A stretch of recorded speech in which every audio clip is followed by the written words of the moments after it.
Hello, everyone. This is Sanaz. Here we have Emily Schrader. Emily, hi, and thank you for being with us and accepting Zabanzad's invitation to join us in this interview. How is it going in Israel? Just tell us. Well, I'm very, very happy to be here.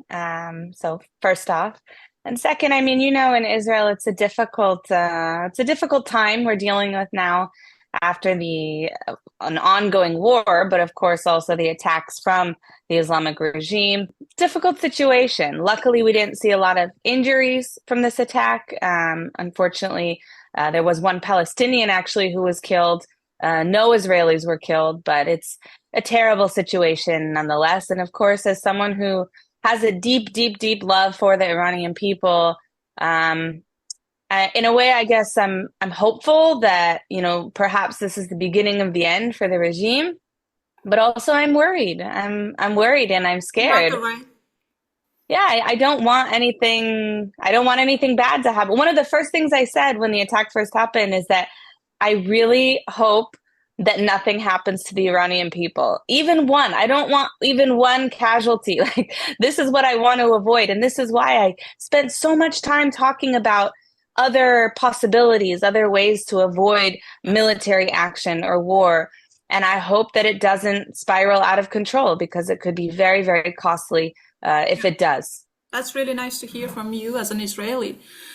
Yeah, it's certainly a challenging time for both of us, me as a Persian, as an Iranian, and you as an Israeli.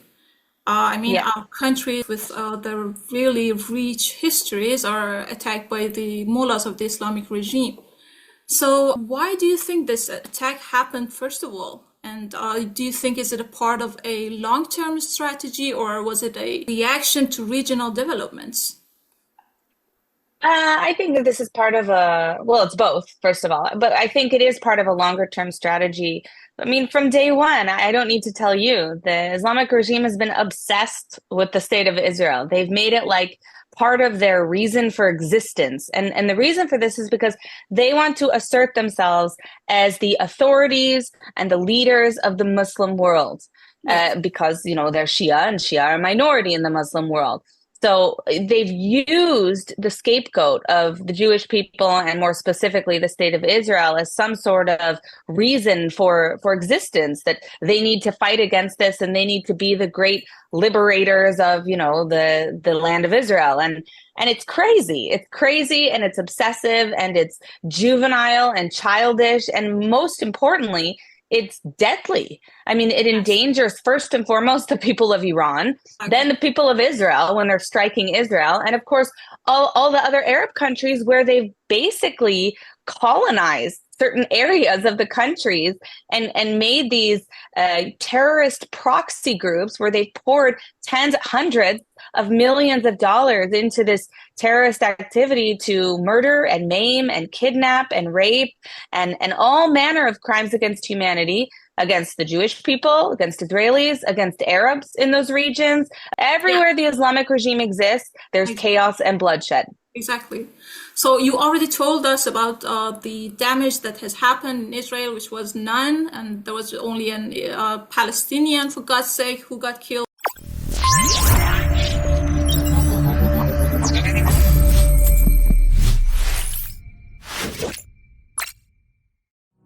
But how was the public and the government respond?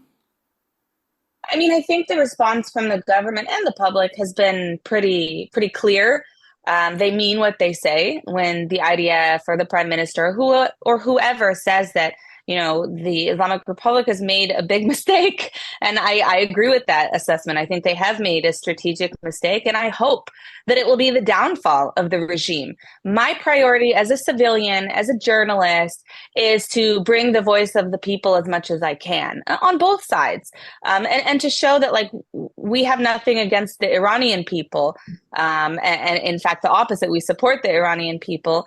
And it's important to keep that human aspect, even when we're faced with such a terrible situation.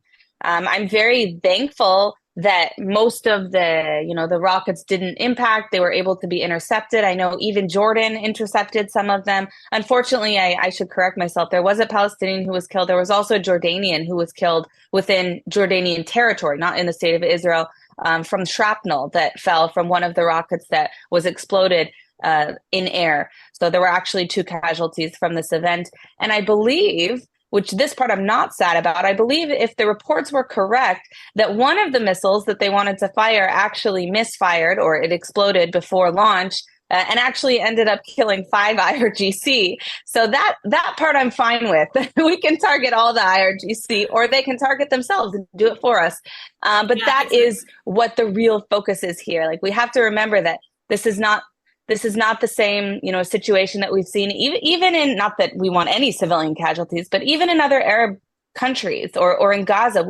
The Palestinian population has a problem with incitement, with hatred and racism against Jewish people and support for terrorism. And we see that in polls where, 70 to 80% of Palestinians who were asked support what Hamas did on October 7th.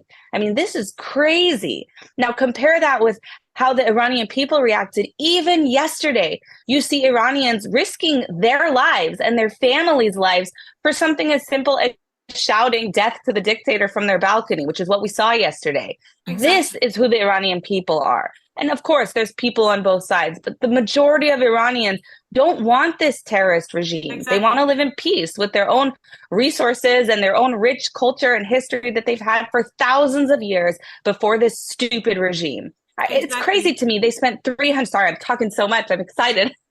There's approximately $300 million that was spent on these ballistic missiles, over 180 ballistic missiles fired at Israel. And what they paid that money for was to kill one Palestinian, a Palestinian from Gaza, no less. I mean, it's unbelievable, the hypocrisy and the disgusting disregard for human life from this regime.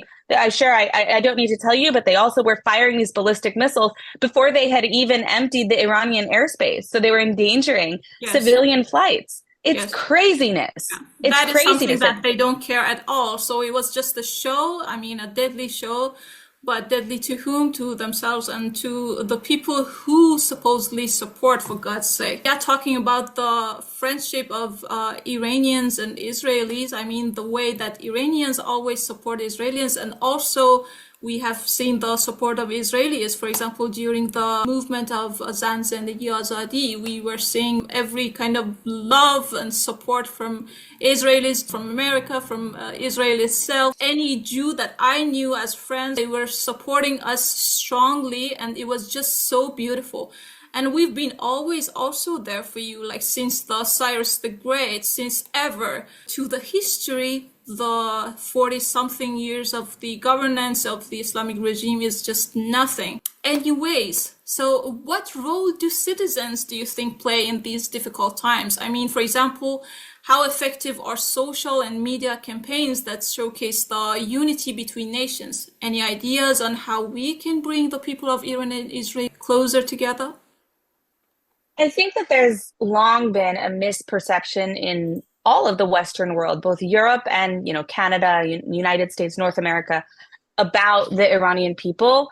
I think that, Israelis are perhaps more understanding because of those social ties historically that you mentioned, even back from the time of Cyrus the Great.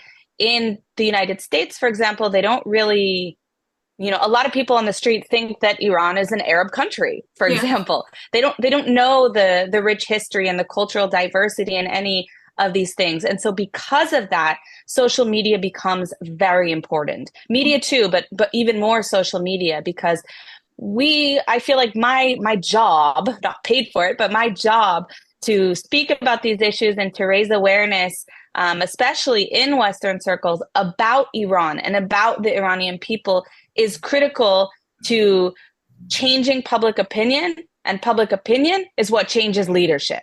So if we are able to educate more people about the history and the ties, and even now, how do we respond? What's okay? What's not okay? What do the people of Iran want? What will help this situation strategically? That's what we need to be speaking about when it comes to, hopefully we can avoid it, but when it comes to war, and after what we saw from the Islamic regime against Israel. And so, yes, I think social media has a major, major role to play. And as civilians, I think the more that we can show that we're united and the more that we can show that we have common goals, and that even if we don't agree on every single thing, even within the Iranian community, I know there's so much debate about different things, but if we can show that on the core issues, we're on the same page, that we share the same enemy. Exactly. This is critical. This point. is critical to pressuring leadership to make the right decisions. And I think if we hadn't seen all of the stuff that we saw on social media with women like freedom, we wouldn't even see the pressure, for example, on the Biden administration in the United States to do something about Iran. Now, I don't happen to agree with what they have done, which is very little, but nonetheless, it's something that they're constantly being bothered about. You know, the Massa Act in the US, which was sanctions for people affiliated with the oppression of protesters in Iran in this Women Life Freedom movement. So all of these things, they wouldn't happen. They wouldn't get to the halls of, you know, the United States Congress or the European Parliament if we weren't talking about this and educating the people on social media. It all starts with a people-to-people piece, and we already have that. We just need to expand it.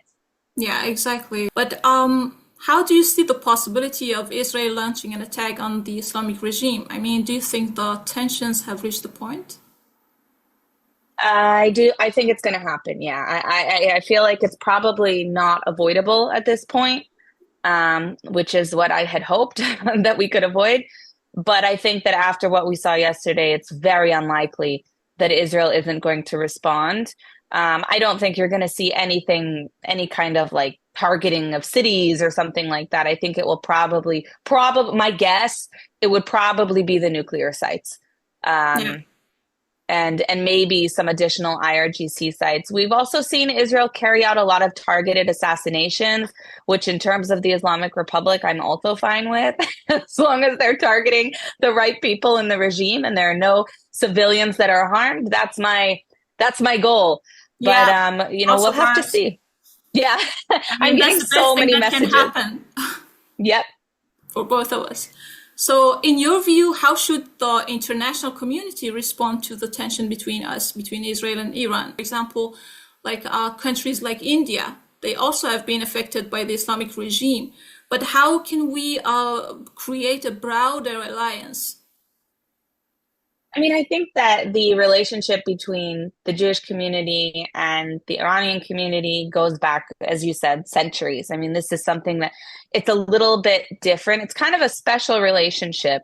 I would view it a little bit different than perhaps the situation in India. However, I think it's really important that the Iranian community make connections with all the potential groups who can support their mission of achieving regime change. I think that's something that, you know, all of us should be working on to broaden the support and to, you know, if you only speak to people who agree with you or who are the same as you, you're not going to get anywhere. We have to speak to people who disagree or disagree partially and you know, explain to them why perhaps that's incorrect or what the Iranian people are calling for is actually better. And I'll give you an example.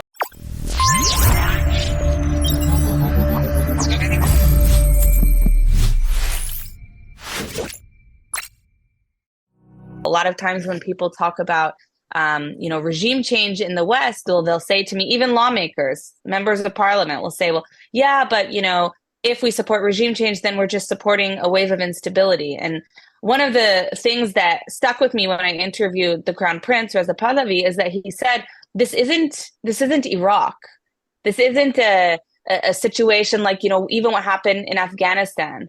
This is a situation in which the Iranian people are leading the way. The people are the ones who want the regime change. The people are the ones who will lead Iran out of this. And that is why, you know, he's putting together, you know, a plan sort of for the day after. But it's important that the West understands that supporting regime change is a gain for them as well. Objectively, you know, if you have a different regime, if you have a different government in Iran, then that opens up a lot of economic opportunities. That's a market of 80 million people. Everyone benefits. The people benefit first and foremost, but also the other countries benefit. And you open up a new Middle East. And so I think it's important to speak to people about these issues and explain why it's different than other mistakes in the past that the West has sometimes made when it comes to dealing with dictatorships. This is not the situation in Iran. You have a public that's ready and hungry for some form of a democratic state, and they deserve that. The Iranian people deserve freedom. We should support them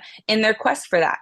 Yeah, that's exactly true. You know, what we can see from the efforts that the Crown Prince Pahlavi, Reza Pahlavi, does for us, which is really admiring. He tries a lot to make the Western powers understand the difference between the people and the regime, that these are two different things.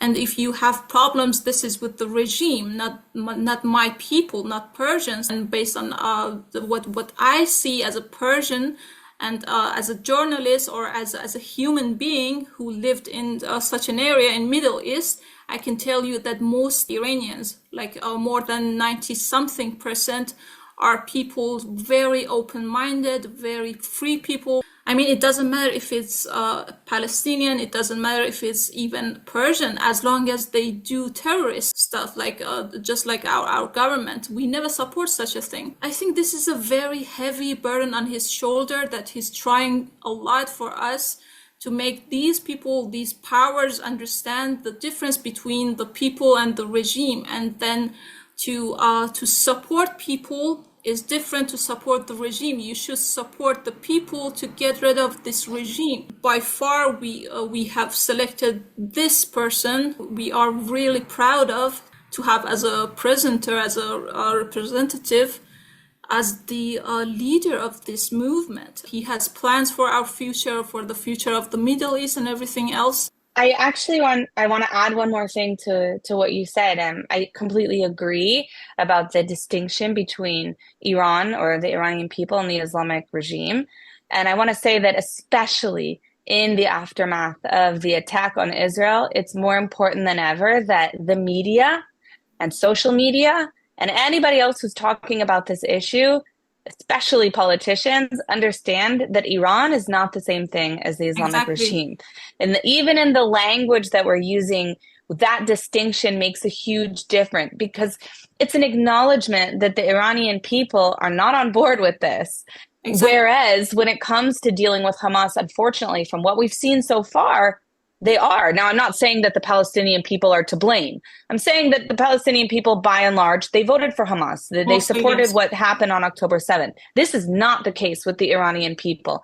And I see Iranians, and from every direction, screaming from the rooftops, saying, Iran is not the Islamic Republic. This is not the same thing. And I think that, everybody, the least we can do is call it what it actually is, which is the Islamic regime in Iran, which is a terrorist entity that has hijacked an entire country of 80 million people and is oppressing them the same way that they were oppressing 10 million Israelis last night by firing ballistic missiles at them. Yes. So as the last but not the least question, as a journalist, you've seen effects of the wars and conflicts up close. And what exactly is the thing that concerns you the most about the tensions between Israel and Iran and, the ordinary people of these two countries?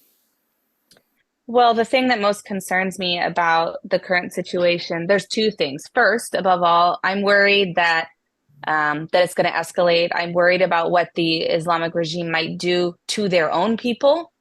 I mean, as well as me that, or perhaps even better, that this regime will stop at nothing. They will kill their own people. They will shoot down their own citizens on civilian airplanes like PS-752. They will stage terrorist attacks in order to blame someone else. I wouldn't put anything past them. And that's a very dangerous place to be when you're dealing with an enemy that has absolutely no regard for human life whatsoever, that intentionally oppresses people, that will stop at nothing to stay in power. And so of course I'm worried. I'm worried about the disinformation game, but I'm worried about it because I don't want any Iranians to be hurt, or any Israelis. And so my priority is trying to advocate in a way that isn't going to encourage that on either side, and keeping the fact that we are united and that we do have the same goals as, the top of the priority list. I don't have control over what happens, but of course, I'm most worried about, Iranian lives. I don't want to see bloodshed of innocent people. But beyond that, I think the second most concern is that I am concerned Western nations don't understand what's going on. They don't understand the complexities and the nuance of what's happening. And when you don't understand, you don't make good policy decisions. Yeah, exactly. And so I'm also working simultaneously to advocate and to speak through all of the networks that I have with various lawmakers about what the right thing is in supporting the people of Iran in this situation. Thank you so much, Emily. Wow, it was such a pleasure talking to you, meeting you, although Thank you. online, but it was really great. And well, you'll have to come to Israel. Yeah, I love to. Come Yes. on, I love to. And I really look forward to the day that Iran is free and we have you in Iran. That would be a heaven on earth. We'll have a big Israelis party in Iran Tehran. And we there. We celebrate Yes. together. Yes, To that. absolutely. Thank you so much. Thank you.